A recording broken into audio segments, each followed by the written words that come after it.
evening, everybody. My name is Julia, and I welcome you to the 2020 International Women's Day of the Intercultural Dialogue Institute.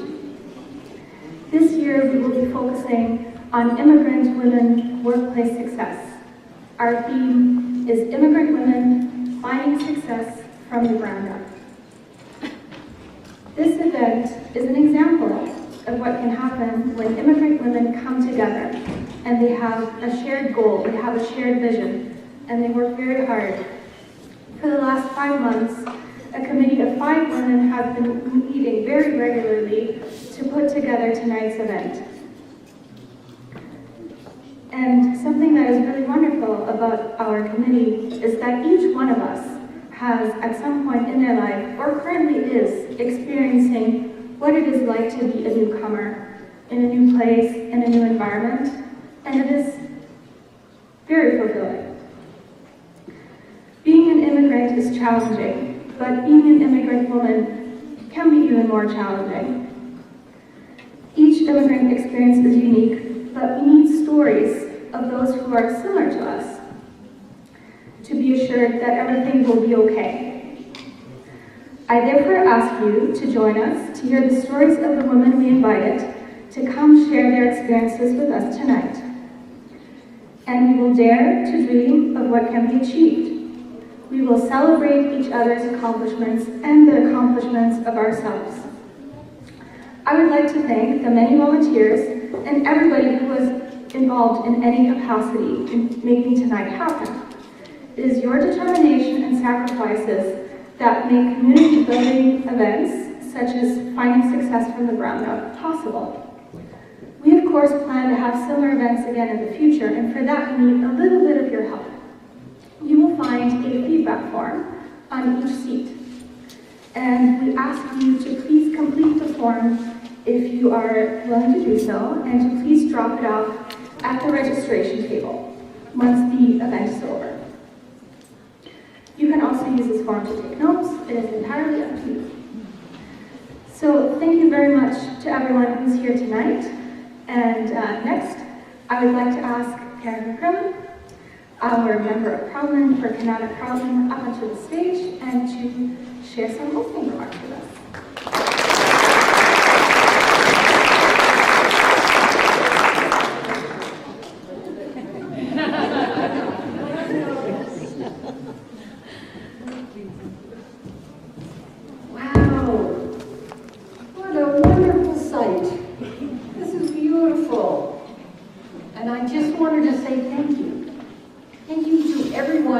Organize this event. I don't want you to underestimate the difference that you could make in someone's life by organizing an event like this. And this is exactly the kind of activity that we should be encouraging. Activity that lifts people up, inspires them, elevates them, makes them see that there's potential out there, and that they have what it takes to make it happen. So thank you. Thank you for doing this. Because in our world, it's much easier to say, oh, I can't do that. And sometimes what you need is role models. Exactly. And I talk about women in the military. You know, I spent 31 years in the military. And it was tough. But there's 2 things that made a big difference about whether we were going to survive and thrive or not. The first one was role models. Try to find people who are role models that other people can look up to and say, oh, she did it, I can do it, we're good. The second thing, and that you've done that today, the second thing is critical mass. Well, we found out in the military, when we put just one woman at that unit and another woman at that unit, none of them survived. None of them survived because they were on their own. But look what you've done. Look at all of you have brought together so people know that they're not alone and that they have friends and they have people that they can call for advice, that they can call for help when the time comes. You're setting yourselves and each other and all of us up for success. And how lucky are we that we live in a country where that's encouraged and rewarded and celebrated. And I just wanted to say thank you. Thank you for everyone for being here tonight, for being somebody's champion. It matters. And thank you for all of you who are going to be here and have each other's back. Look out for each other. Keep an eye out for each other. Help each other. That's when we all succeed, is when we do it together. Thank you so very much.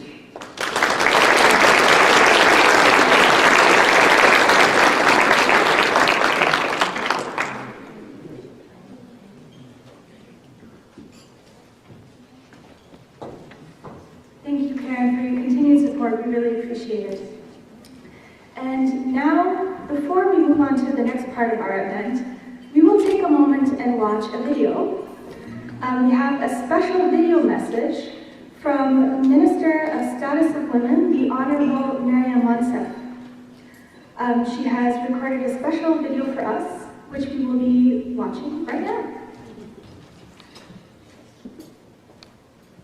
On behalf of Prime Minister Trudeau and the Government of Canada, I welcome you to this gathering of the Intercultural Dialogue Institute. Happy International Women's Day.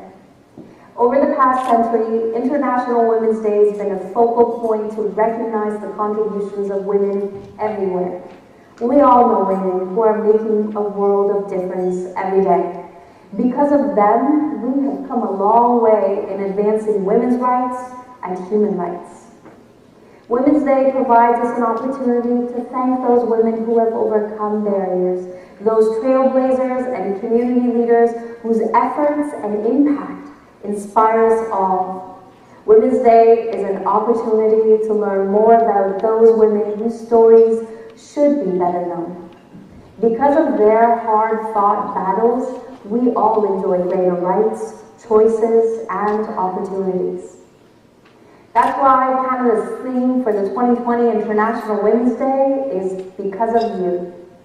I invite you to take this opportunity to celebrate women in your life, in your community, in our country, whose contributions have made the movement for equality stronger. Women like Mona Nimar, Linda Slavin, Farah Khan, and so many more. 2020 is a significant year for women's rights and for gender equality.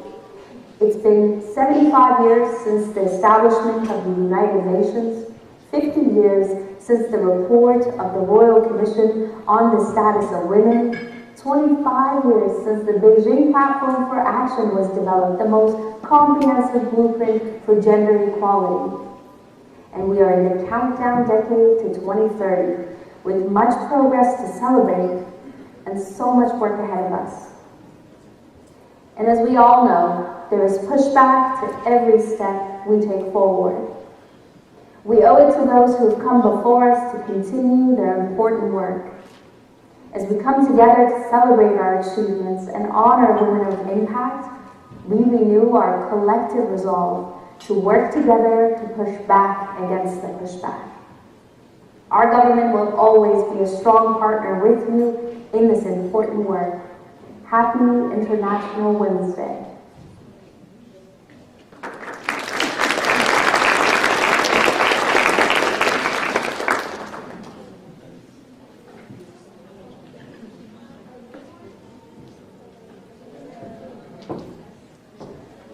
So we have scheduled to have the dinner next, but I think we need another 2 minutes in the kitchen.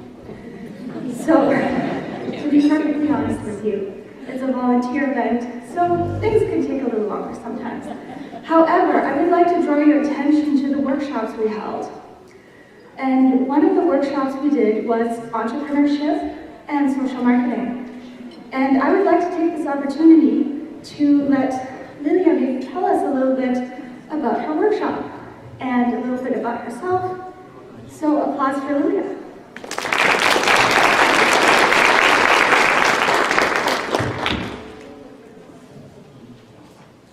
Okay, so hi everyone. I didn't prepare for that. I prepared for the workshop. So be easy on me, okay? I'm a woman that believes that women are very important in the society. They are the one that creates the society. And I know that most of the people they come here, immigrants, and they look for a job, but why look for a job if you can create a job? And just start your own business. Everybody has a skill. I went to profound in the presentation explaining, giving tips how to start your own business, how to start with a small idea and use the social media and the social marketing to, that's my daughter, my assistant. So yeah, use the social media, use the network. We live in a country, an amazing country. There's a lot of resources. So instead of going back to school, the equivalent of your scholarship, like whatever you studied back home, you arrive here, it's not worth much. There's no experience recognized when you come from another country. And to start everything from the ground while you're at a certain age, it's really hard. And most of the time we try to learn about the culture, try to learn the language. Most of the time, a lot of people, they come here and they don't speak the language.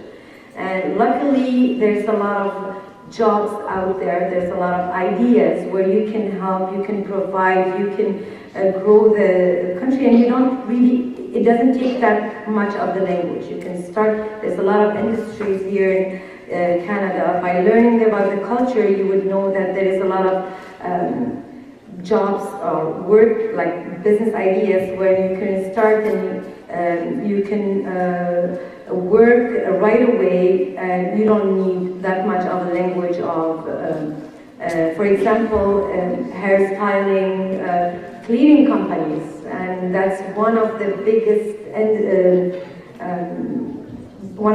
idea where there's a big myth when it's, I'm sorry, my English, I'm a French speaking, so English is the fourth. And when I'm talking about, when I talk about immigrants, actually, even if you move from another province, which is, I moved from Montreal 5 years ago, and I used to speak in French, and French was my language, and it was easy for me. So when I came here in Ottawa, and I love Ottawa, by the way, I had to learn English. So I had to start and learn English, and it's not the same thing, by the way. It's not the same, even if it's the same country, the culture is completely different. When I did a market study or market research in Montreal, is different from Ottawa. The mentality is different. I love it here, by the way. I prefer it here. So yeah, my workshop was about giving people the chance to try to know what are they passionate about, what can they do. Most of the time, people that would study in a field, they finish their studies, but there's no passion. They go work out there. I tried the government just for the sake of trying the government. I know that I'm not made for the government. And we need people. Of course, we need public servants. Hopefully not everybody is the same. So it wasn't made for me. I tried it and I explored it, and I think I fit somewhere else. So it goes for everybody. Everyone has different skill. Everyone has a passion, and we can all turn our passion with a little bit of knowledge. Of course, we need to search, we need to make a plan, we need to know exactly what are the needs in our neighborhood. Sometimes from a neighborhood to another, the need is different. So I don't know how many minutes I was supposed to speak. I keep going? Okay. I think the food is there. Everybody's hungry, right? I'm really happy to be here, to be honest, and I'm really happy to be surrounded with such amazing women and God knows how many examples that I've seen around me about amazing women. They came from nothing. They had nothing and they made it. So thank you very much and enjoy your dinner.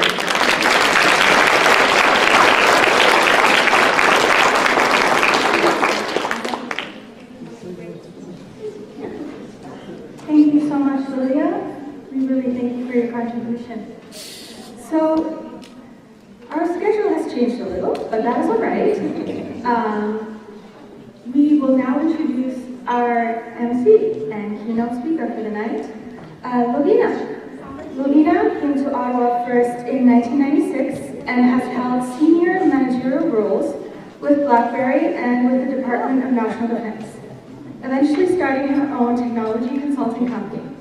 She was a founding director of the Ottawa Software Quality Association and served as chair of the Software Process Improvement Network. Lovina started a local nonprofit performing arts group that works to promote and preserve cultural heritage. Being a community builder, Lovina has helped out with many causes such as women's shelters and promoting youth engagement in STEM. Applause for Lovina.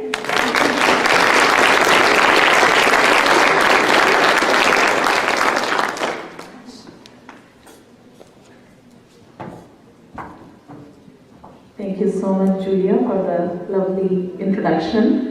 And right off the bat, I must apologize to all of you for the delay. I was in Toronto for the weekend for the wonderful leadership convention for Ontario Liberal Party and drove this morning to be here just in time for this wonderful opportunity to be able to speak with, interact with such wonderful people like yourselves.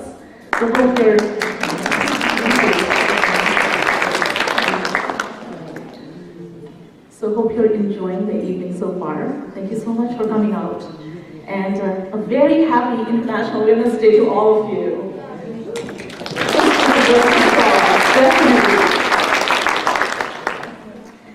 And a huge thanks to the organizers of this event who found me or thought me to be worthy enough to be standing here in front of all of you to share my story a little bit and some learnings from it as well.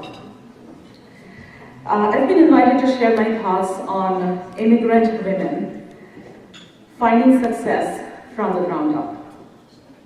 Now, although it's a very loaded topic, it's very hard to capture all my thoughts, everything that I think around this topic in 10 minutes, but I'm going to give it my best shot.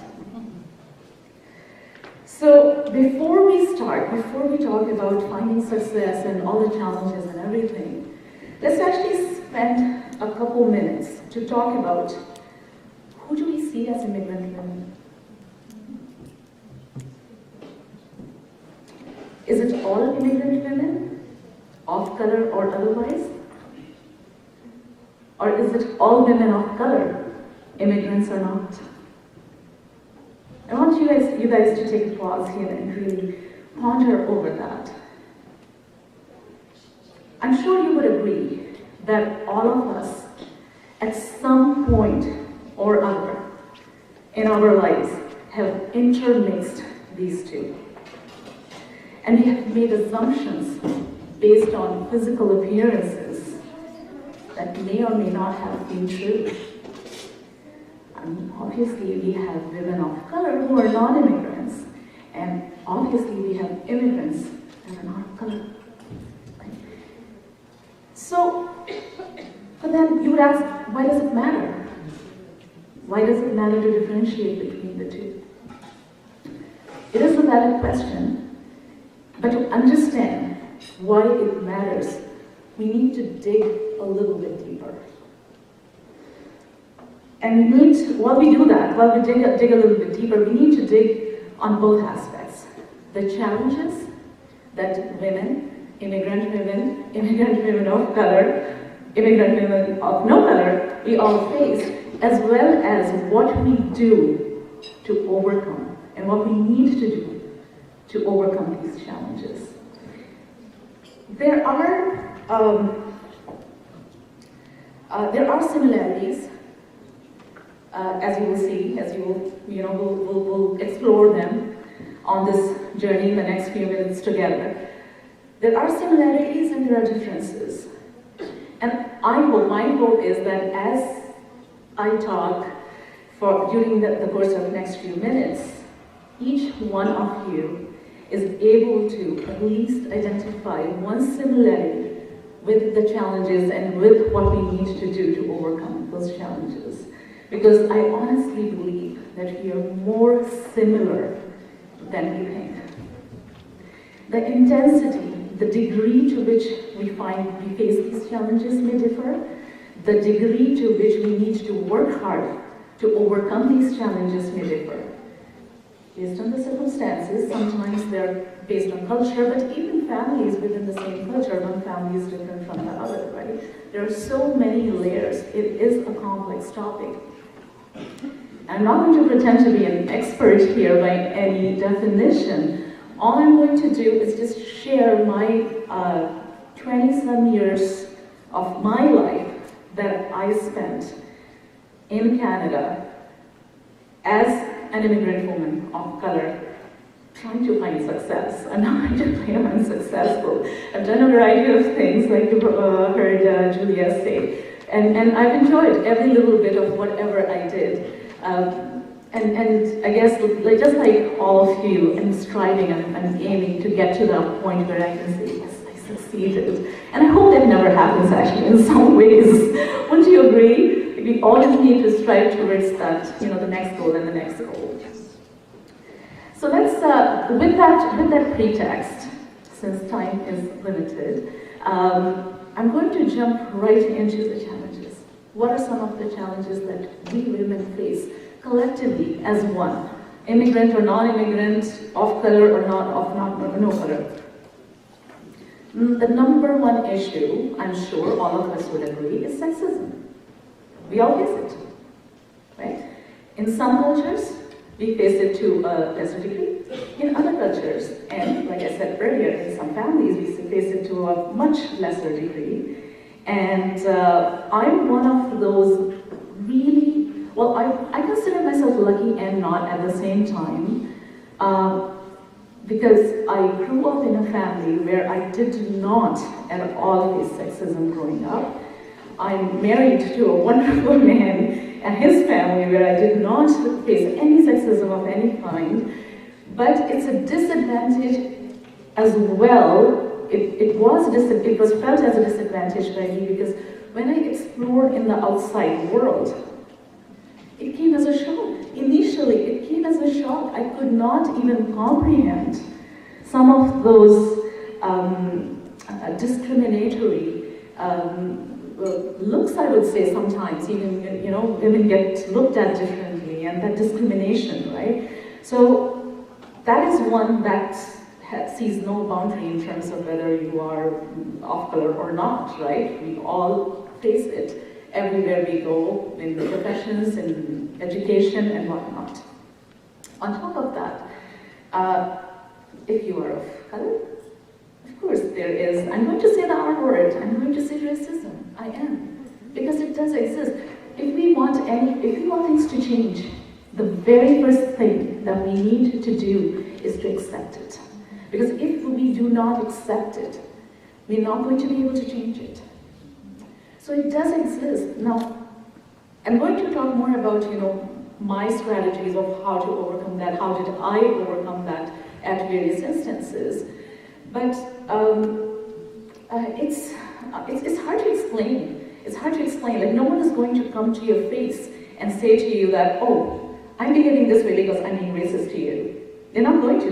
But you sense it. You know when it is there and you know when it is not there.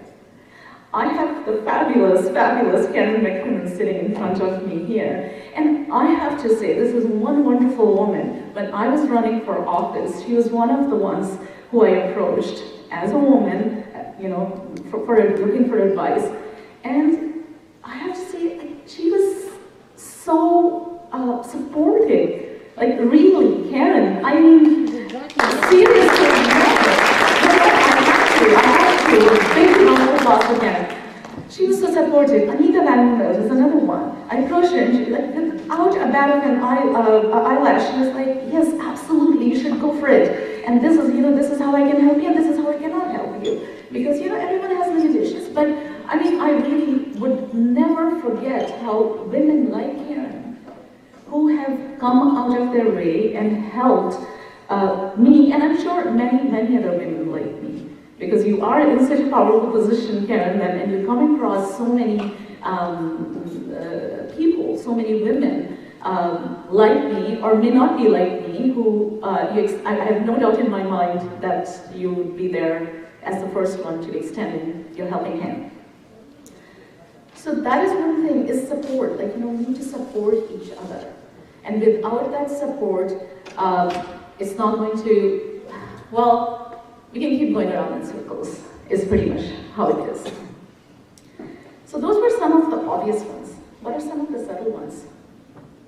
Language barriers? Not so subtle, but it's very easily forgotten. So luckily for me, language itself was not a barrier.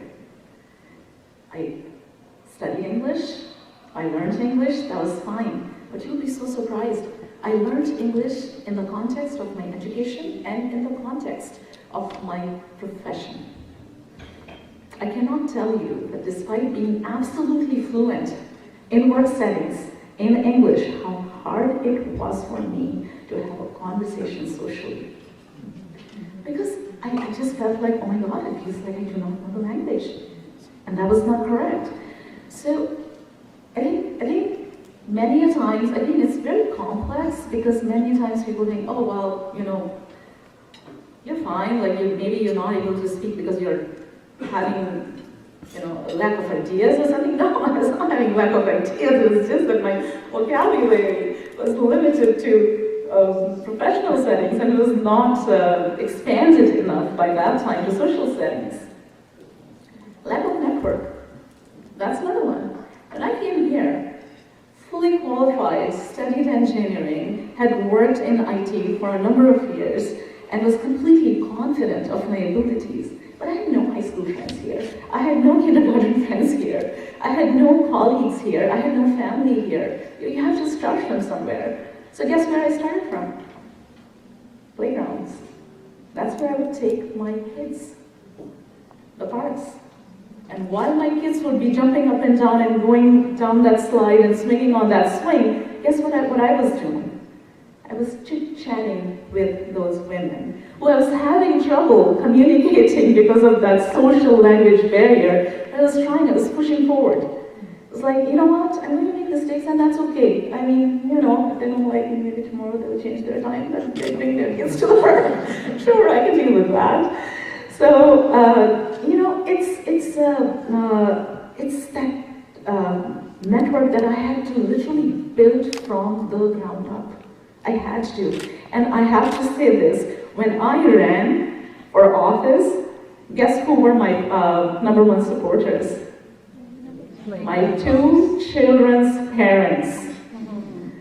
That was my network, in addition to, of course, some of my colleagues who came from as far as Waterloo just to help me, right? So I had to, yes, there are challenges, but there are ways to overcome it. I guess we have to try twice as hard. So when someone comes and, you hear it sometimes, we have it the easy way, and taking away jobs and all those sentiments that we have heard. I said, not so easy. Not so easy. Can you imagine? Like, as a 25-year-old, a 26-year-old, you just pretend like you know nobody, and you're starting from scratch, from the very scratch. Another one I'm going to say, and some of you may laugh at this. How to dress. How to dress. I did not know how to dress up.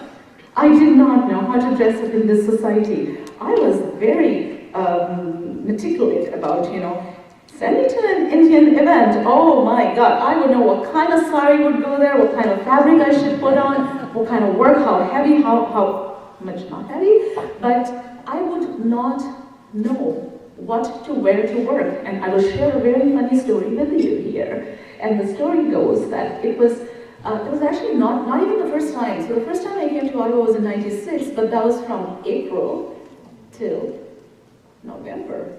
The perfect months. The second time I came to Ottawa was for 2 months, so that was when I was doing work on commercial projects, and it was the month of February. And I was working at the time and living at the time in Mumbai. Those of you who know Mumbai, it's very tropical climate, very hot. The coldest it got in the middle of the night was 12 degrees plus, 12 degrees C plus. That was the coldest it would get. So you can imagine what my wardrobe would have been like. And I found myself, first day, going to work, and a little embarrassed I am, but I will say it. You know those linen pants, full pants, cotton shirt, full shirt? That was my idea. Oh, it's winter, full shirt, full pants, linen, cotton. And open-toe sandals, but because it is winter, hold it there, because it was winter, I had socks on. Socks with, still remember the color of the sandals, black it was. Black open-toe sandals with socks on, and the family who I was staying with at the time, they had given me their winter jacket for the first week. So I had a winter jacket on, so thank God, and I go to work, and obviously as I'm walking even to work, there was snow on the ground, okay? It didn't take long for me to understand that I was a complete disaster. So I somehow managed, I think, for the first few days, and in a family I knew, there was this woman, she was my age, and I asked her if she would come with me and help me shop. And she did agree, very gladly so. And we went, I still remember to this day because I still have those 2 jackets and that pair of pants that I bought from Laura that time, back in 2000. And I still wear those, that clothing. Oh, I'm actually very happy I can still fit in those. that's what I'm happier about. But in any case, the moral of the story is, what did it take on my part? It took asking. Don't be shy. There are going to be challenges like that, and I'm sure each one of us would have, like I'm sure there are many other challenges that I did not have time to talk about here, or maybe I have not experienced even, right? And each one of us have our own challenges, our own situations, but don't be shy to ask. If you ask, someone will come up and help you. There are, I don't know, actually, you know what? If I just look back at my life, 20 years of my life, I don't think there was ever any time, except for my camping, except for my run, there were many instances, there was any time where, at a personal level, I asked for help, I asked for something, and someone actually declined. Someone said, no, we're not going to help you. It never happened. So it never happens, so, but it takes, I understand, it takes a lot of courage to ask, but please do not be shy to ask. If you need anything, if you're not sure of something, you need a second opinion, just be upfront about it. And I think we're already kind of talking about, I already moved into some of the things that I did to overcome some of those challenges. So while I say, don't be shy to reach out and say, okay, admit that these are my challenges, these are my shortcomings, at the same time, at the core of your being, be yourself. You don't have to change. You really do not have to change. At deep down level, just be the person that you are. And of course, these are some of the things that we need, to fit in and to communicate effectively and to, assimilate appropriately in the society. So of course, they're required, but at deep down level, be yourself. If you feel like letting those grays show, let that be. If you don't feel like coloring your hair, that's it. Just let it be. If you feel like wearing a sari to an event, let that be. If you feel like wearing Western outfit, let that be. Just, at the core of it, at the core of your being, you do not need to change. I hope I'm making sense here, because it is a fine balance. It is, especially for people who come from other cultures. It's a very tight rope.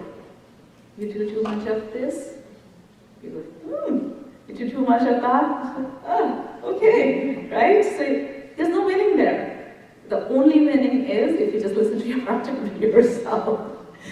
I mean, that's something that has worked for me. The other thing I'm going to also talk about that is very, very, I always keep it very close to my heart, is allow yourself the freedom to fail.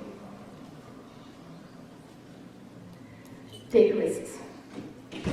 If you want to try something new, go ahead, do it. And I'm going to announce, I'm doing something new here with, a certain level of risk. I'm learning French.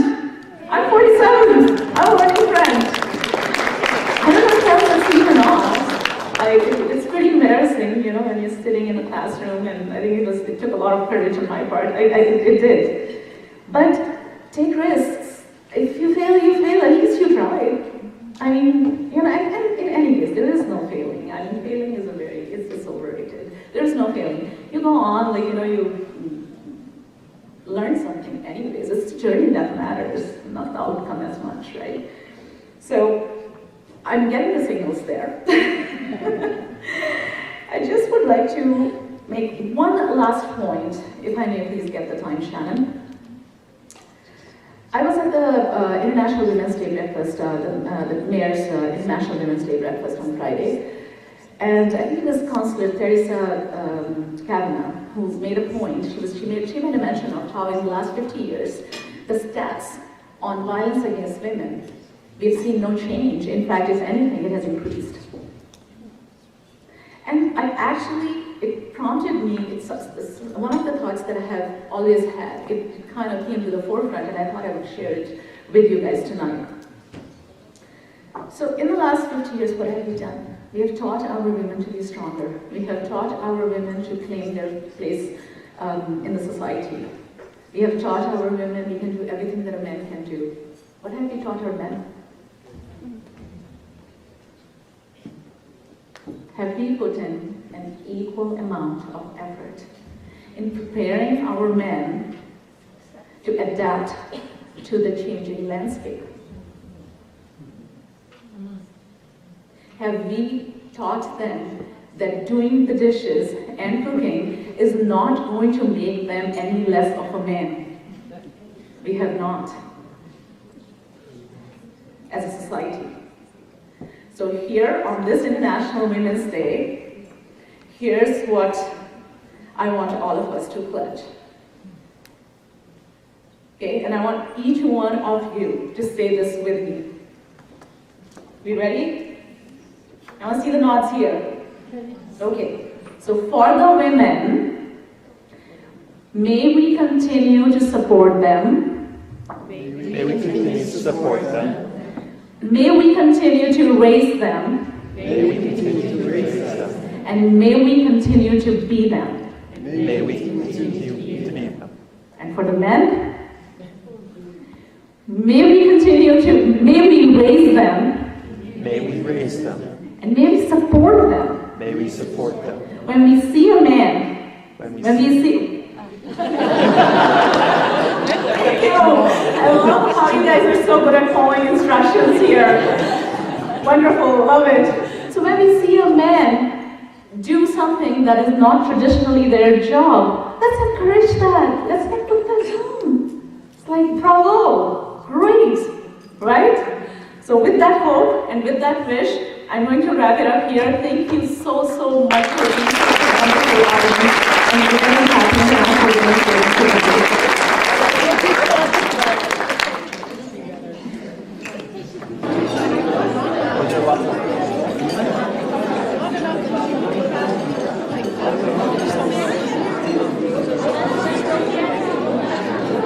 May I have your attention? I would like to introduce you to our guest musician who's going to play sitar during dinner.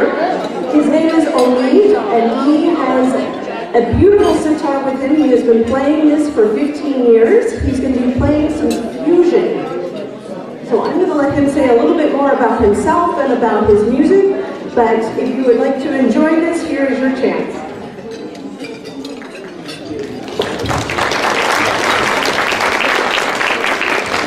Thank you a lot. Let me put my instrument here.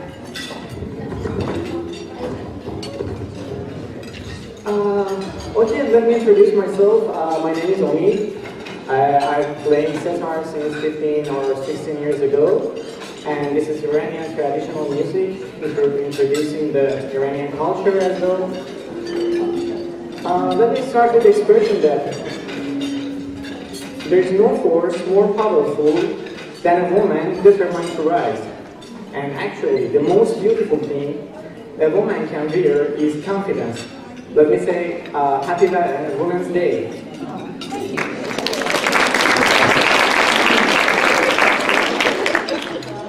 And I'm so glad to play sitar in such an amazing night for your audience.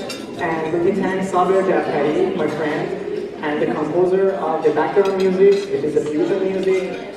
He's not here right now, but I really thank her and appreciate what did he do. In my life, I always felt that why so many different languages exist throughout the world. And it makes some barrier for communication, for effective communication between people among the nations. And it was not until I found the music, a missing link. Music is a magic, I suppose so. It's a magic, it is a common language among nations that everybody can understand it without any barrier and without any defects. So I hope you enjoy it tonight. Thanks.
And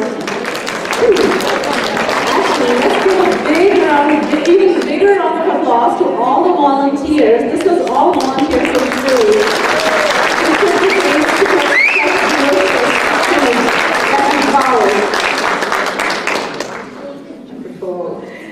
So now I am wearing my dual hat, my other hat of the MC for the post dinner sessions.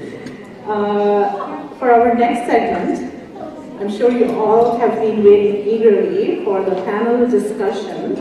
We have two amazing women with us, Roya Shams and Shireen Kabiri. And to moderate the panel, we have the wonderful Dr. Judy Chow. I'll tell you a little bit about Judy before we move forward, before I invite the three women on stage. Judy came to Canada in 1968 from Hong Kong when she was 13 years old. And she ended up attending University of British Columbia, where she received her MD degree. Judy is very passionate about women's health and believes in sharing her knowledge with medical students and her fellow colleagues. She has been awarded the Preceptor of the Year and the Educator of the Year award by the CPD office of University of Ottawa. And the second half of the panel discussion is going to be open to the audience for questions. So my request to all of you is going to be to make use of that opportunity and ask questions and engage with our wonderful panelists today. So with that, I would like to invite Judy, Shireen, and Roya on stage, please. Thank you.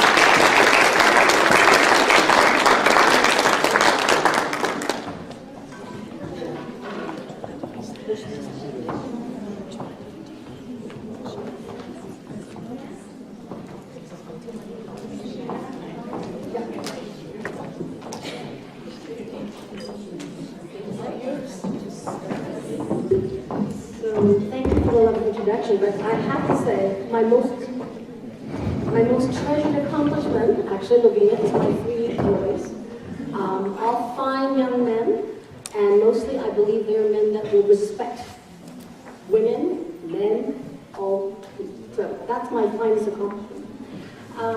So first of all, thank you. And I was going to do a shout out to the chef and the volunteers as well. It was really amazing. Thank you. And shout out to Julia and the organizing committee, because I mean, when I was invited, Ann Miller, wherever you are, Ann, I think I should thank you for inviting me. But I thought, really? I mean, I had no idea that there is this organization, and the energy in the room tonight is just amazing. It's palpable, and so we would like to continue with this energy.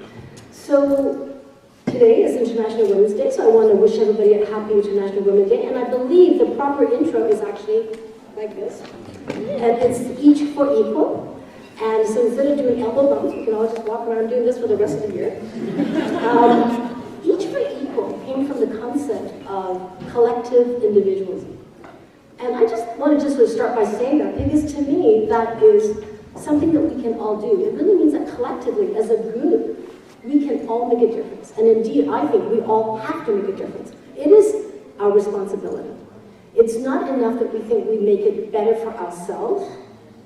So I'm old now, and this is actually why I'm at the tail end of the panel. It behooves all of us to be what we've been hearing today, role models and supportive community for each other.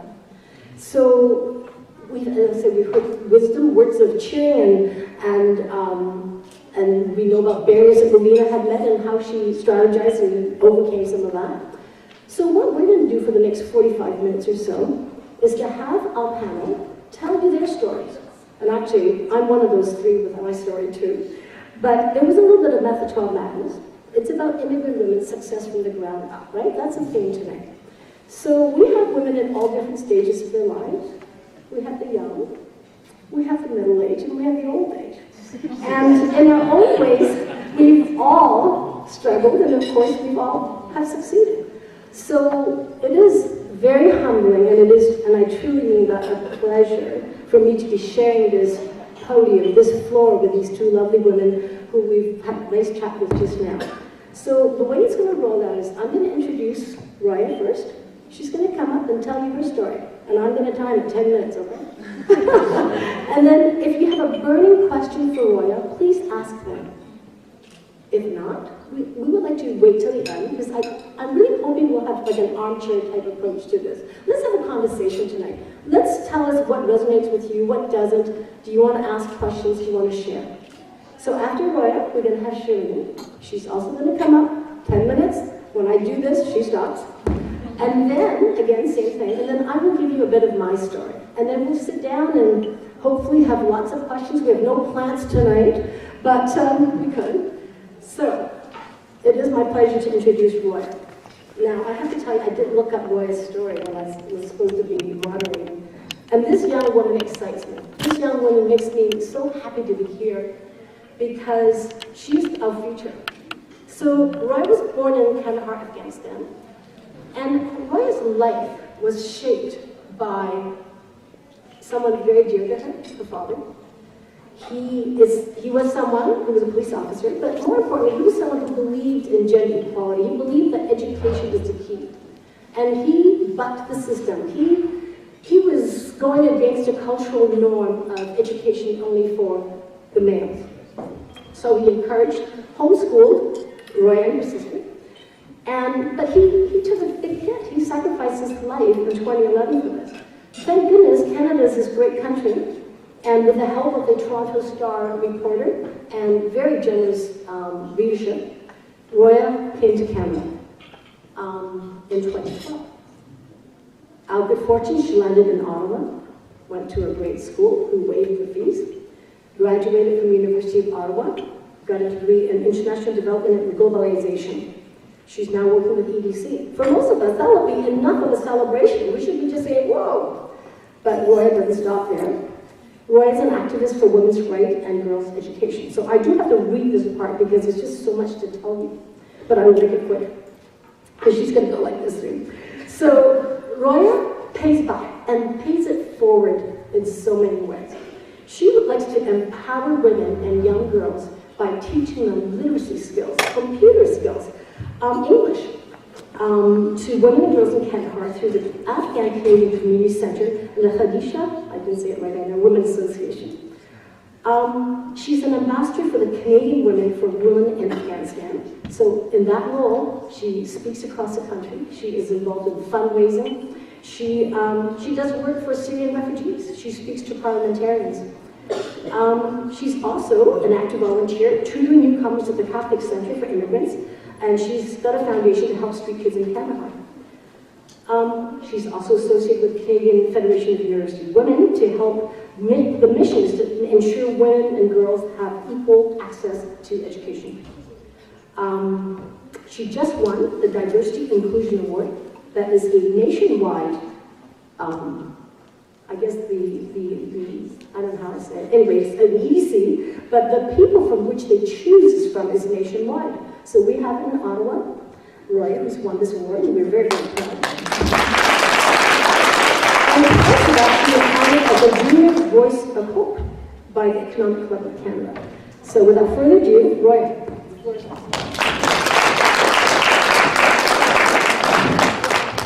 Well, you give me a tough act to follow.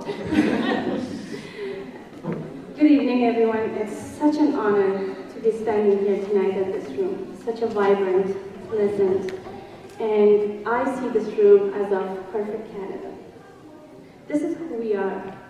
To look at this room, men, women, coming from all paths and across, and being here tonight together to listen to us, and hopefully by the end of this night, you guys go with lots of hopes.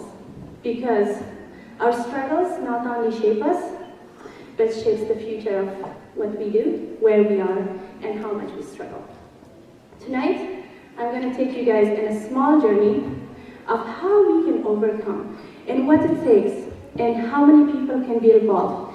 This is a village that only you can shape for yourself and encourage others. And it doesn't end by one Roya. I encourage you guys to look at each other and say, we will help Royas across the world. Not just Roya. It doesn't end with Roya. It doesn't end with any of us. There's many people out there. So as greatly you mentioned, I'm going to give you a quick journey into Afghanistan and coming up to Canada, and what struggles do we face as a women back in countries where we are. As you guys can all, to some extent, relate to me tonight. You guys have come from countries where you guys have your relatives, your parents, your loved ones, your friends. That was your home. That's where you grew up. But at some extended point, you have to leave everything. Some of us are fortunate enough to come in a better situations. Immigrated, got married. Some of us are not. I'm not underestimating. You guys all have a story and a battle to fight. And to get where we are, we will fight together. And that's the power of us.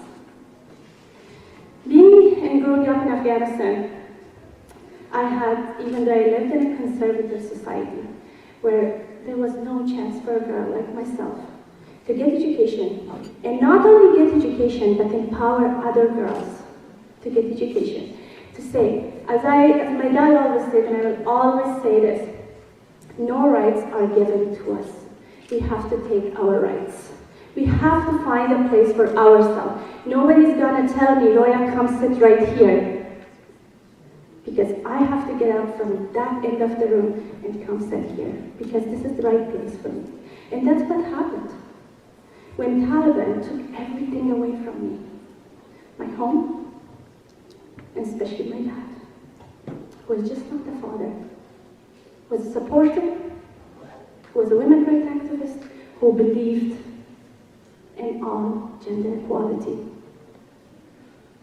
That's when I taught my world class. I'm one of those girls who will be married off at the age of 13, 15, 16, and not have the right to pursue my dreams. But something about me, everybody says, stubborn, and will step out of it. The next day I realized, yes, I don't have the protector, and yes, I don't have the opportunities that somebody else might have, but I have the power of my voice. And that's not only me, that's all the women that sits, all the great men who supports, because it's not just about the women, it's the men like my fathers. And I want all you men to go tonight and look at your families, whether it's your sister, wife, mother, or a colleague, and promise yourself you'll see them equal. And that's what my dad did, and I followed that act. That's when Toronto Star came and rescued me from the situation, and all I knew about Canada, I'm going to attend a school. That's all I knew. I didn't know the snow. I barely spoke English. And I got accepted to the most amazing school, Ashbury College. Great school. However, somebody coming with my skills, just barely speaking English, how will you succeed in this place? I walked on the hallways in the midst of not knowing a word, having my books, trying to decide whether I want a pen or a skirt. Didn't know. And going at night, crying every night, and I remember my homestay family in the basement, scared the hell from the little cute dog that I love now. Cultural barriers, language. I would not go even eat dinner because when the homestay mom was not, I was scared because the dog would run around with me, circle to circle. He wants to play, and I was scared. So that ends. But you know that struggles. Finding Shakespeare, who's the Shakespeare guy, and writing a paper there. That's when I said, I can do this. I left my everything, and now I'm gonna be there. I didn't speak, but I smiled. This is the barrier. This is every person who came to this room to some extent. It doesn't have to be a male or a female. It doesn't have to be from where you have come from, what religion, what background you have. It's you right there. In some extent in life, you have encountered barriers with language barriers, where there's cultural barriers, where there's different in food. So this is when I start slowly getting out of crying nights and going to classes and just realizing. But the other thing is, I did not give up on myself. That's when people cannot give up on you. You have to promise yourself you're not going to take no as an answer. Because I got so many no's on my way. Yes, I had an amazing group of people. People who helped me, people who made me their family, people who loved me and hugged me. But sometimes people doubted me. She doesn't have the skills.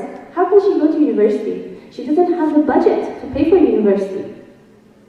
She can't even afford paying rent. Working, maybe she'll end up at McDonald's.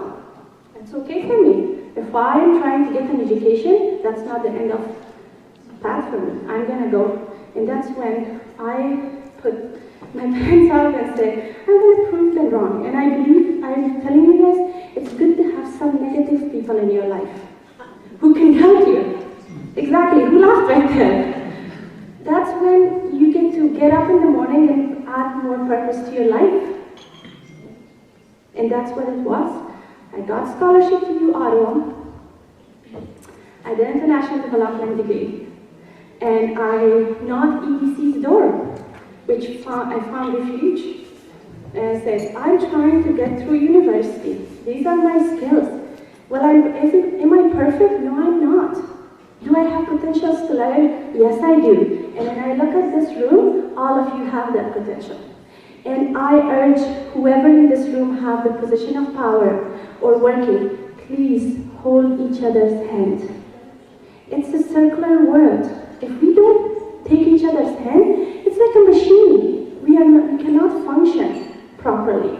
Whether you're in an upper position, whether you're offering a service of resume writing or anything, please help each other. I'm getting the signal. I have a lot to say. But the last few things I want you guys to take home with you tonight. Coming from a very inexperienced, still finding her way to world, please do not take no as an answer. Please promise me that this year is going to be a year that you are going to help someone. It doesn't have to be big, it doesn't have to be small. Even a smile for a person is enough. And with that, I have people that are in this area who have mentored me, who have been there, my colleagues, my friends, and I want you guys to be that colleague and friends to all your surroundings and people you meet. Thank you.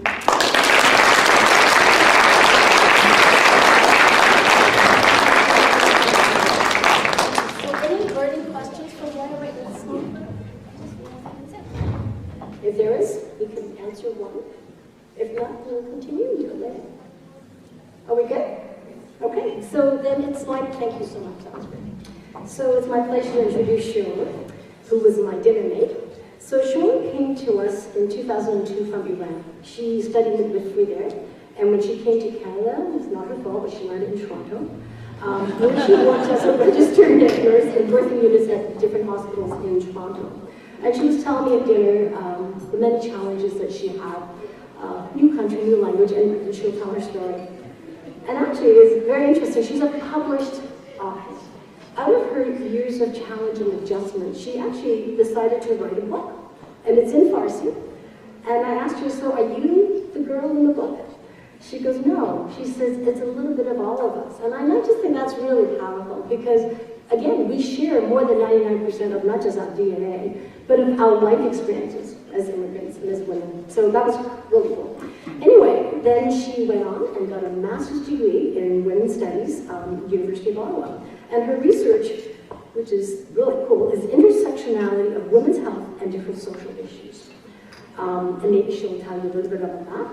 So she's currently working as a counselor at the fertility clinic in Ottawa, and she's working on her second novel, and this time in English. So I think that's pretty amazing. And so without further ado, Sharon.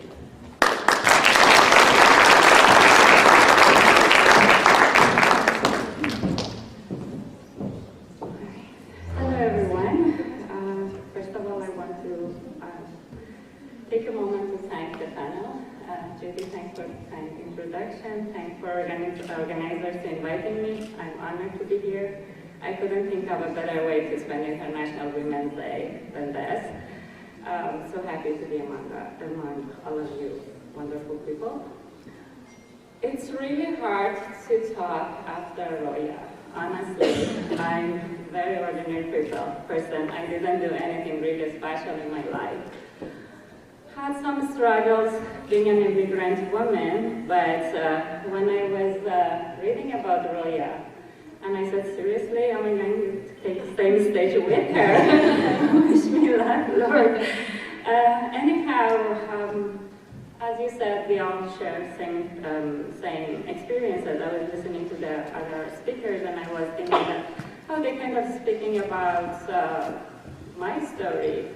I came to a very cold country too. I thought I was prepared, but again, I put layers and layers on. Lavinia, nothing kept me warm. Thinking, what on earth I have to wear? It's much better now. I don't know if it's age hormones or whatever, but way better now. So there are hopes down the road. Anyhow, I came to Canada in 2002. The first immigration was from Iran to Toronto, which was the easy one. So I came at the peak of demand for nursing jobs. So I was a midwife. I was told that there is this bridge program, write the exam, go get a job. And it was really easy. I worked in retail with my first job. I was working in a tip-top tailor. I don't know how many of you guys are familiar with that store. Selling men clothing from a Muslim girl coming from a Muslim country. So that was my first interaction with gentlemen. I have no idea about how to dress them, how to put a tie on them. But again, I kept pushing myself out of the boundaries because I wanted to learn. My manager at the time was an African-Canadian gentleman, very nice person, keep telling me, eye contact, shooting, eye contact with guys. But in my culture, it was a huge thing because out of respect, you always have to look down. You don't smile at guys, otherwise they get it wrong. So it was a huge challenge, very difficult first step to take. Then handshake comes after, then telling them, okay, this tie go with that jacket better than this. So anyhow, that was the first job I had in Canada. But after that, I got the exam passed the first time. Everybody was telling me, oh my God, it's gonna take 5, 6 attempts, but I was lucky enough to pass it the first time. So a year later, I had a job, very well paid job. My first interview was basically me asking about my salary and my vacation. My cover letter was one line, so people who took this workshop today, for me, was very different. So it was a very, very easy experience to go to the work, but the challenges started after.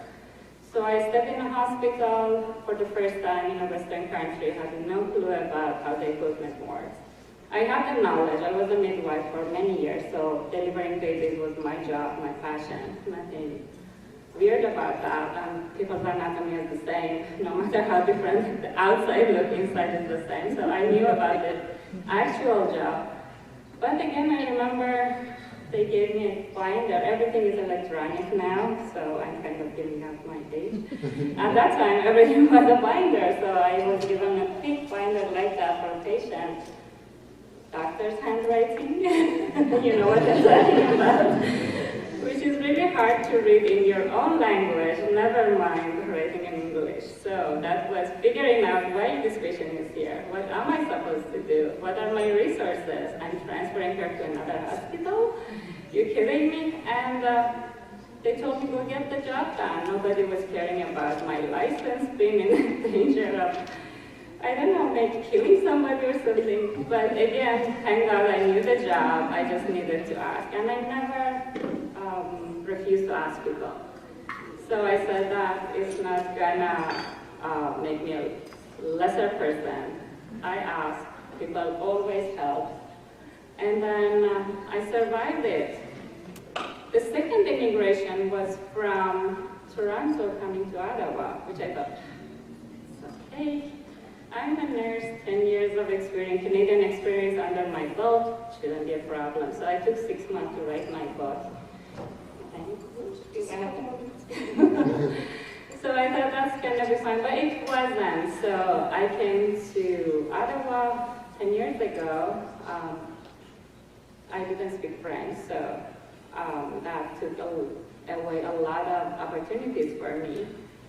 And then finding a job was difficult because regardless of the experience of having been working in a very good hospital in Toronto, I didn't get any job offer from hospitals in Ottawa.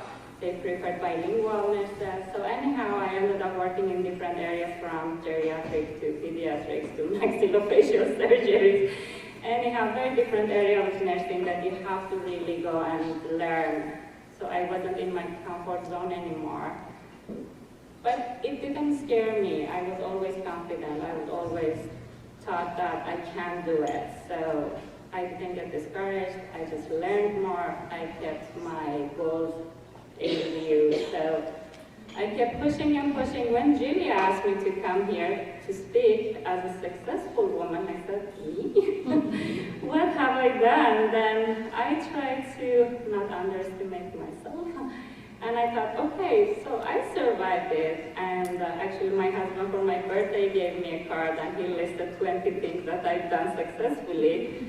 I said, okay, keep that in mind, maybe I can, but definitely not even close to what Roy has done or other very well accomplished women in this room. But again, proud to be here tonight with you guys.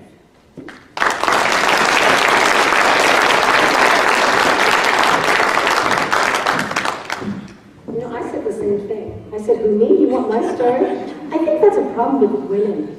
We always have this feeling, me, I'm a nobody. What have I done that deserves that kind of attention or respect or love?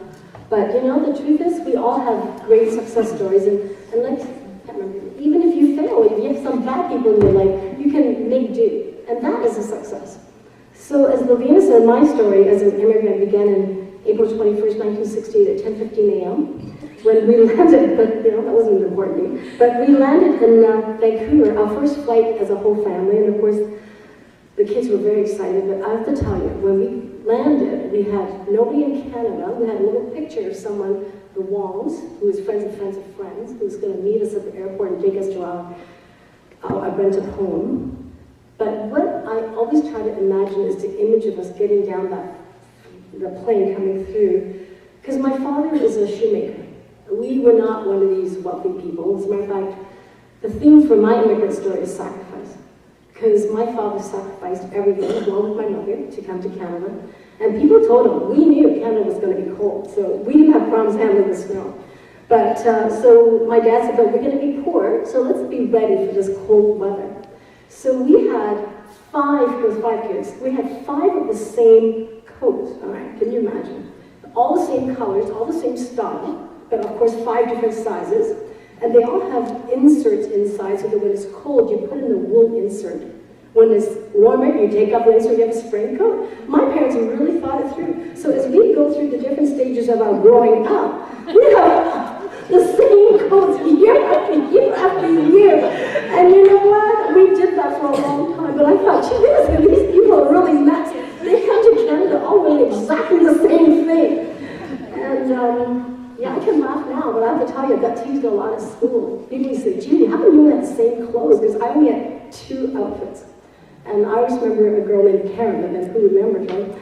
Karen always said, Judy, do you like, and she actually even questioned why I had clean clothes. I always remember that. But my clothes were clean, but there was only 2 sets. And when I started working, let me tell you, it was flat out. I had 3 jobs going. And that was when, you guys are too young, Sweet 16 was around then. And when I have a paycheck, I would go to Sweet 16 and buy myself 1 piece of clothing, like every few months. And that was a big treat for me. But the rest of the money goes to paying for my own pens, my own paper, because my father, who was a shoemaker, actually became a shoe repairman in Canada. Honorable profession, he worked till he was 70. He raised us. And I'll go back to my dad. It's like your dad, Roya. He did sacrifice to the degree your dad did. But my father, I remember we had a discussion in 1966. It was then. He said, look at you kids. We only have enough money for post-secondary education for 2 of you. And it's going to be the boys. But he says, what do you guys think? And of course, all of us said no, because the girls want to go to school too. And it was with that in mind that my father says, okay, we'll go to Canada. But back in 1968, 68, when Trudeau opened up the gates for immigration, like coming to Canada, you have to come with some money. So my dad had to borrow money, $15,000 US, had to be in the bank, and with a promise note that he'll pay back as soon as he could.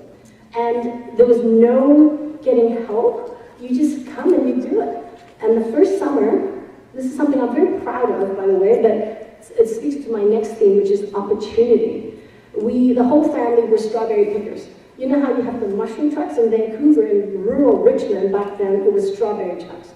And every morning we would stand at the roadside at 5:30, 6 in the morning, and they would pick us up, and we, with the whole family, would go and pick strawberries. And if you picked $8 that day, you were like a superstar. My brothers always picked a little bit better than we did, but that was how we survived. But it was during one of these truck rides that a very nice old lady asked us what we were doing. And it turned out her son was a shoe repairman. And when she found that my dad was a shoemaker, she said, wow, it's just a hop, skip away to become a shoe repairman. And that's how my dad came to have his own business. So it's about sacrifices, it's about community, it's about opportunities, because the community has supported us, and I feel very blessed.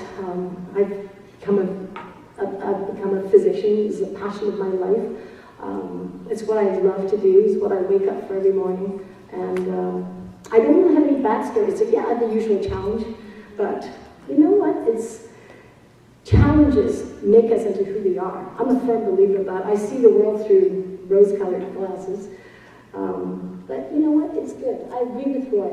I really believe that. And when I was applying for medical school, I was trying to apply after third year, and I didn't get it. I was on a waiting list. And I remember the interviewer said to me, Judy, why do you think you can fit into our society? Why do you think you can become a physician? Because, you know, and I looked at her and I said, why wouldn't I? And I always thought that answer got me out of that running for that year, because I was a little bit defiant. I was really annoyed someone would even ask me that based on everything that I've done. But sometimes you have to speak up for yourself. Sometimes you just have to do it in spite of. Sometimes you have to fight the stereotypes. Sometimes you just have to tell people, no, this is how I look at things. And hopefully in that way celebrating some successes down the road. So I've been very blessed, and thank you for being such an attentive audience. So now I'm going to sit back down there, and please ask us whatever questions you want. Well, almost every question you want.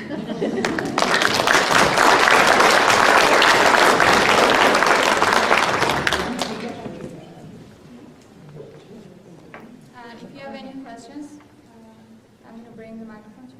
Oh, sorry.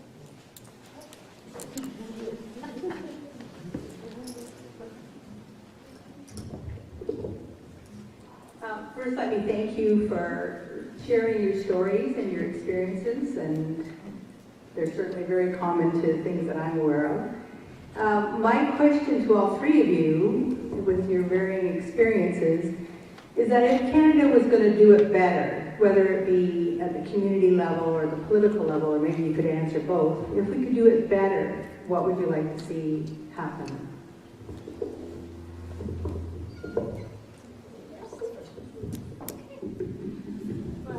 Thank you for the great question. I think there's lots of potentials, and there's people out there who are trying. It's not underlooked, but there's lots of ways that Canada can do better.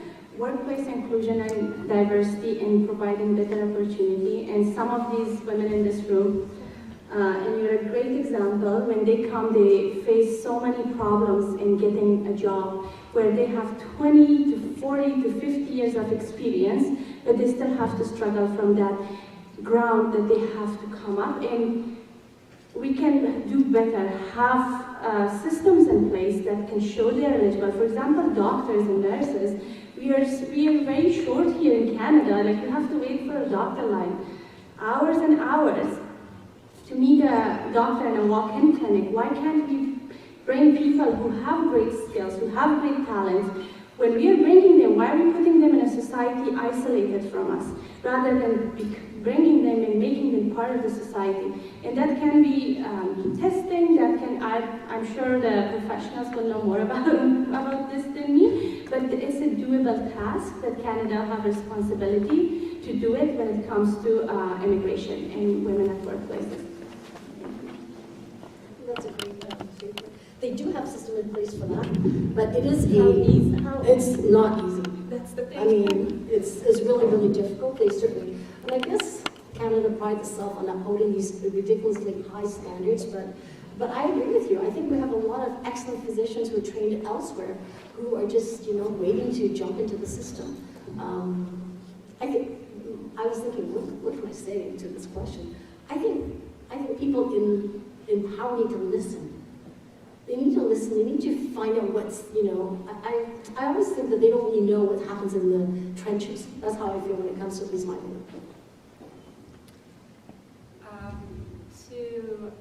First of all, great question. Thank you. I think Canada is doing a great job in accepting us. So it's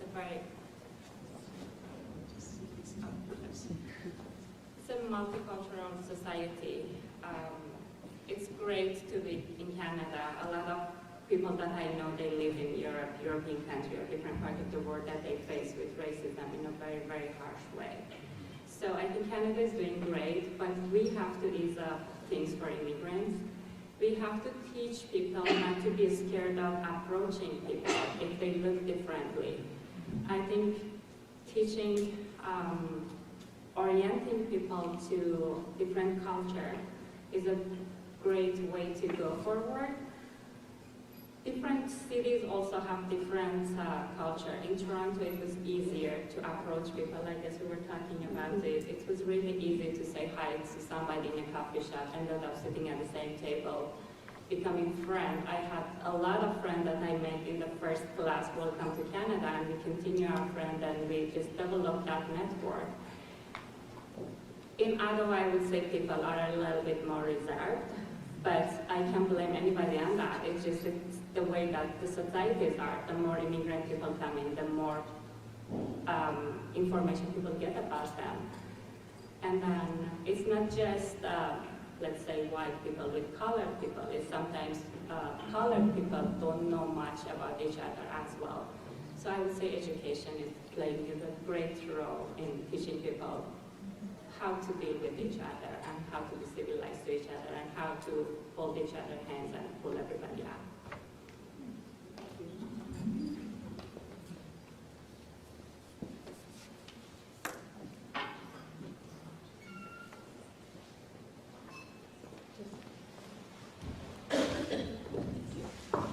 Again, thank you all for being here. You all have wonderful stories.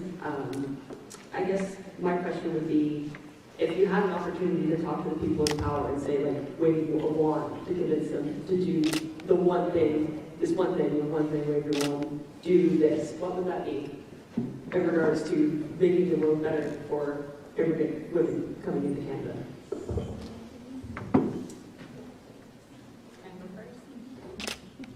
Oh, everybody who knows me, you know that I'm not a wand person. I'm sorry, that's my husband. I believe that you have to build things from the base. You have to work on it. There is no magic way to do things. I can't watch any movie, anything that things are done like that. I think it's not a one-man show. It's not a one-time thing to do. My humble opinion is that everybody has to have a little say in it. People learn from each other. I'm not aware of that. I can't think of anything. Nothing gonna happen overnight. It takes time, takes centuries sometimes to build up something. So I think we have to start from ourselves. Get something little done every day. That's what I do at my work. I haven't done any massive thing. So I'm just trying to do one good thing every day. And I don't accept too much from other people. So I try to do my share and hope somebody learn from me and take it from there. Ladies, I got an email today from the college, CPSO College of Physician and Surgeon of Ontario, and it was really kind of an interesting email considering we're doing this today, and it was congratulating the first ever CPSO CEO and registrar. I mean, medicine is a huge field, it's been around forever, and we know now medical school is more than 60% female. And yet, women in the position that make a difference of influence is still like less than 2%. However, things are changing. So I think I'm very hopeful that for the first time we have a CEO registrar who's a female, the chief medical officer of health is also a female. So I think we're going there, and I agree with Shreen, there's nothing that's going to happen overnight. But for me, knowledge is power. It's context of, knowledge is power, and that translates to education for not just women, obviously for women and men, and I can't remember who said that, how we're raising our boys. And that's why I said that's one of the most important things, we have to do this all together. But the changes are coming. There's no question. Thank you. It's a wonderful question. My take on it, this was a great idea. Start little. Start from yourself. That's how I do. Whenever it roses something, it's coming from you. That when you fix yourself in your surrounding, it will slowly get there. That's the one thing. In education is another thing. Acceptance and learning. Because I don't know how many ethnicities in this room, and I don't know what's right in their way of approaching and what's wrong. So we gotta be very aware of that and also understand that. But most importantly, don't make things when that person or representative is not on the table. Have us on the table. Don't make decisions for us. Let us have voices. Every person who sits here, it's not going to be, we can't go all of us to parliament, but we have potentials. Politicians need to listen to us and include us, whether it's young generation, whether it's middle-aged generations, with older generation, despite where they're coming from, because we have our own mind of active minds and we have the intelligence. It doesn't have to be made for us and enforced for us. So I would say, listen to us.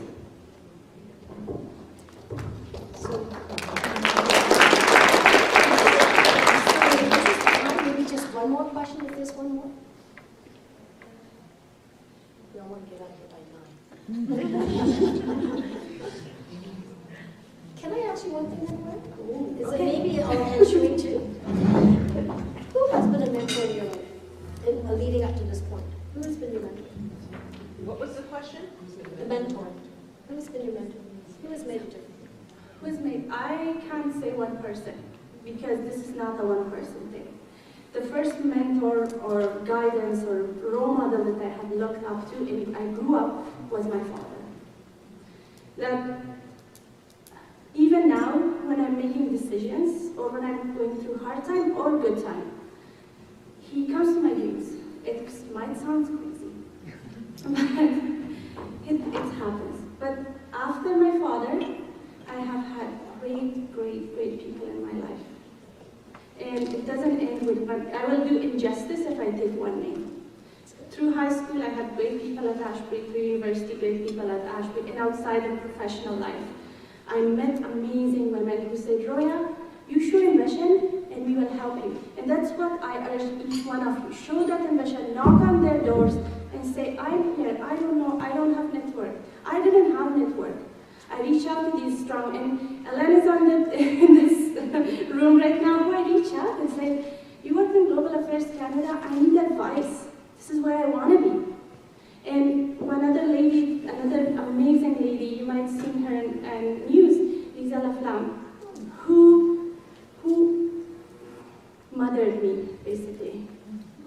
Who texts me, who asks me what I do, I can't say one name, but these are the names, but there are more and more and more women and men, both, who have done amazing. For you, Shane? I would say my mother, because she was an amazing woman. I lost her 2 years ago, unfortunately, and I still think that anytime I have a challenge, I think to myself why my mother would say it. And I always find a way, because she was, unlike the stereotype that women from Iran or Middle East, women don't have power. I grew up with very powerful women, very encouraging, always telling me not to stop, always keep going, always push yourself out of your comfort zone. So that was really important. Even though I lost her, I still think that if I have a challenge, I just think about the conversation that I could have with my mother right now. What would she tell me? And that's encouraging still works for me. So it takes a village. It takes a village. As Maria said, it's not just one person. I have a deep passion for, I read a lot of autobiography of successful women, and then I said, how did they do that? if they could go through all of these difficulties, I can do it too. So that's really helpful. So on that note, I kind of want to wrap it up. So as we leave, please think about this every single day. It's not just today. Please thank someone who you think has been your mentor. And as we go out tomorrow, try to be a mentor to someone else, because that's how the world goes round. So thank you very much. I thank my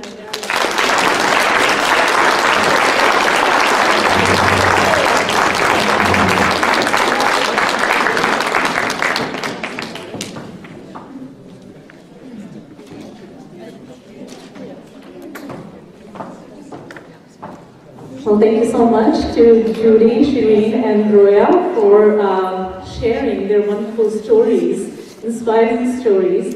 And like I mentioned during my speech was about my firm belief that we are more similar than we think. I guess after listening to all of you talk, my belief has further strengthened that we are more similar than we think. And I'm going to just kind of elaborate on one more point there. Is Shireen, you mentioned about your hobby of reading autobiographies and biographies, I'm sure, of successful women. So I share that with you. I include both women and men in there. And there's one thing I must have read, I don't know, like close to 100 of such, excerpts or full biographies. And there's one thing that's common in all their lives. There's not a single one that I have come across that does not talk about them facing failure at some point in their life.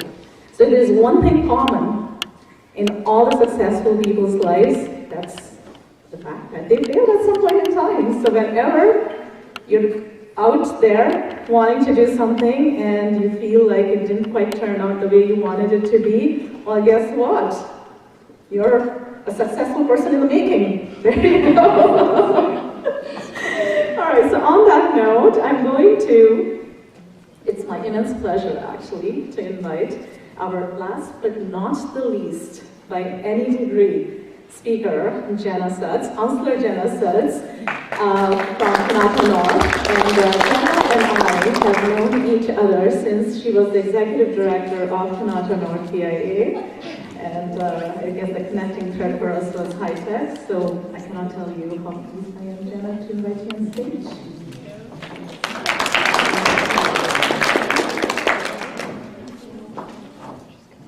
Thank you very much, and good evening, everyone. Such a pleasure to be here. What an inspiring panel. Very enjoyable. I'm sure we're all going to leave here tonight inspired and rejuvenated. So thank you very much for sharing your stories. As Lavina mentioned, my name is Jenna Suds, and I have the great pleasure of being the City Councillor for Kanata North. So not this part of Kanata, but the North End, and quite a pleasure to serve the community. A pleasure to be here for International Women's Day. I have two of my three daughters here with me tonight. The other one's off still playing hockey. But today is an important day. It's an important day for us to pause, to reflect. Obviously, the theme here today certainly resonates and gives us an opportunity to have a deeper dialogue, an opportunity to honor the achievements of women throughout history and across the world, not just here in our city. People of different backgrounds, people from different cultures, all banding together to fight for gender parity. I know we celebrate social, economic, cultural, and political achievements and failures, as has been pointed out, are part of that journey. But it's also about a call to action today.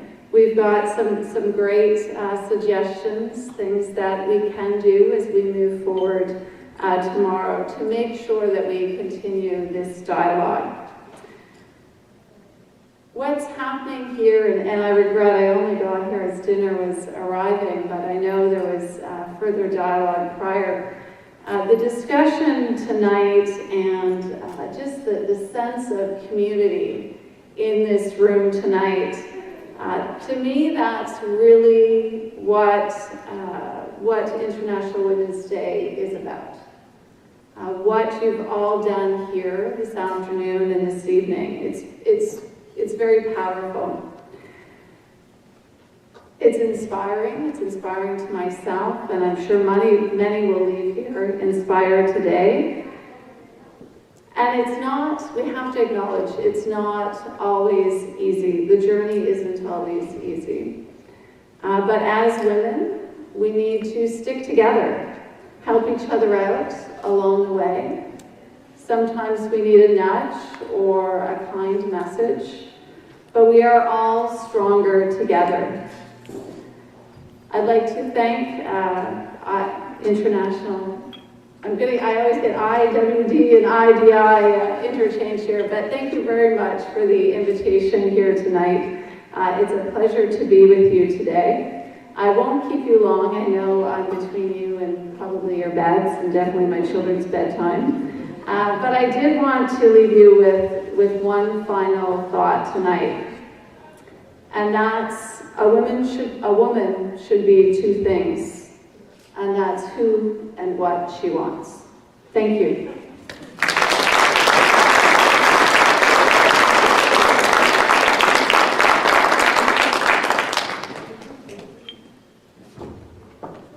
Thank you very much, Jenna. And that concludes our International Women's Day for 2020. Thank you everybody that came and shared their stories with us. It takes a lot of courage to get up on stage and to tell us about what is at the bottom of your heart. Because an immigrant woman's story is always special. Every story is unique, but we do share certain things. We do share certain struggles, and we do need each other's stories to know what I'm experiencing is really hard, but I can make it, and I will be okay. So thank you everybody, and I would actually like to invite the speakers one more time onto the stage, just for one moment. Please everybody.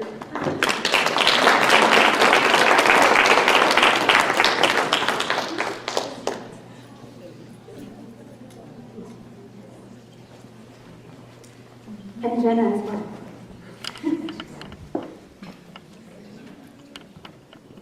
We have a small token card for Jacob. It is a unique gift that was actually made by one of our volunteers. Nova.